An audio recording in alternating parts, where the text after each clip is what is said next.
C'est bon pour le son.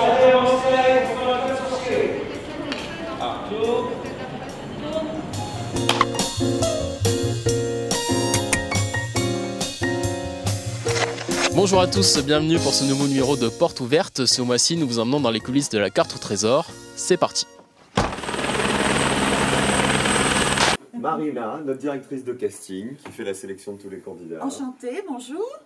Et donc nos deux candidats, qui sont déjà... Alors les tenues, elles sont pas mal, hein. On est pas mal, hein. Ça y est, c'est bon, elles vous plaisent, c'est sorti. Ouais, on est bien. Vous êtes à l'aise et tout. Vous allez voir que les gens, ils vont tout faire pour vous aider. Kiffer. Vous avez rêvé de faire cette aventure, vous allez vous poser dans des endroits incroyables, vous allez visiter une région qui est sublime. Il y a des milliers de gens qui sont inscrits pour être à votre place. Ce qu'on fait, c'est que entre deux tournages, on voit où on peut les récupérer en hélicoptère sur le chemin du tournage. On les fait venir donc à cette ville qui n'a rien à voir avec notre destination finale. On les fait monter dans les hélicos et ils apprennent la destination finale au moment où on se pose pour le tournage. On leur pique les téléphones, on leur pique les tablettes, les iPads, enfin tout ce qui peut être électronique. On enlève les téléphones de la chambre d'hôtel de façon à ce qu'ils soient vraiment isolés, coupés du monde et qu'ils ne puissent pas rechercher la moindre information sur la zone de jeu ou sur la région dans laquelle on va tourner.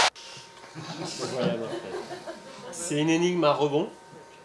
Et la Rose des Vents se trouve à Saint-Cyr-la-Peuquie, donc juste au milieu, ici.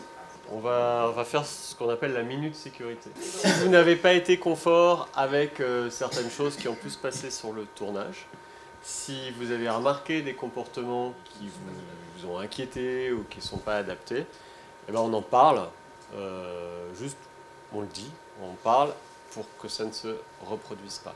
Mon doigt elle traverse et je suis timide. Je la tire en... Ça doit être l'inverse. Ouais. En fait, ils sont tellement... Ils ont tout dans les oreilles, le truc. Du coup, ils sont parfois déconcentrés. C'est un planning très précis, c'est 2 mois avant, une semaine de repérage, une semaine de rendu de repérage, parce qu'il y a une équipe par émission. Et ensuite, il y a entre 1 semaine et 2 semaines pour préparer les demandes d'autorisation. 5 à 6 semaines de délai pour obtenir les autorisations et pendant ce temps-là, on finalise, donc on écrit les énigmes, on contacte les gens, on a des personnes ressources qui seront là pour accueillir les candidats ou pour les renseigner sans qu'ils le sachent. Donc il est 8h50, nous sommes près du château de Rocamadour dans le Lot. Les hélicos sont en train d'arriver progressivement. Et vous voyez derrière moi l'hélico de Cyril Ferraud qui est en train de se poser. Le coup d'envoi de la carte au trésor va être donné d'ici quelques minutes.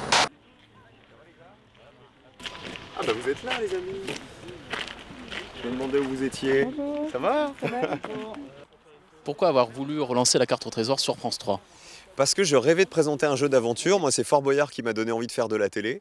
Et je trouvais que la carte au trésor manquait à France 3. Le jeu s'était arrêté il y a 10 ans parce qu'il marchait moins bien, parce qu'il avait un peu vieilli. Donc je pensais que le relancer là, avec les moyens qu'on a aujourd'hui, c'est-à-dire le fait de filmer en ultra haute définition, le fait de moderniser l'habillage, la musique, le rythme, le montage de l'émission, allait faire un jeu super moderne et qui n'avait pas pris une ride. Je montre vos positions. Ouais, ok. Viens des. Je sais pas où, regardez ça. J'ai un changement de cam. Il faut. Celle-là qui va descendre. Alors attends. Non, donc tu l'enlèves.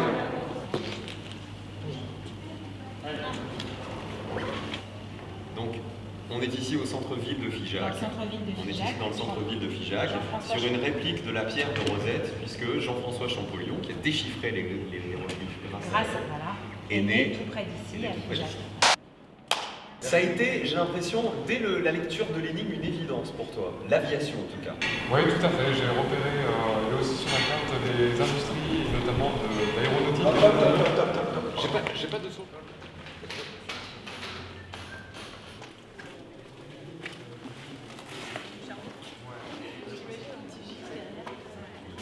La mixette, elle vient de planter. On a vu sur la 3e énigme qu'il y a eu un petit souci, je crois, au niveau du son. Est-ce que tu peux nous expliquer ce qui s'est passé ? Aujourd'hui, on a eu un problème de mixette, ce qui arrive souvent. Le problème a été résolu pile poil au moment où on ramenait la mixette de secours. Ça se passe toujours comme ça. Et en fait, on a dû perdre une demi-heure, mais bon, tout est bien qui finit bien. On a pu finir avant la nuit et c'est ce qui importe. Ami cadreur. On va être équipé. Ouais. Avec une belle mixette.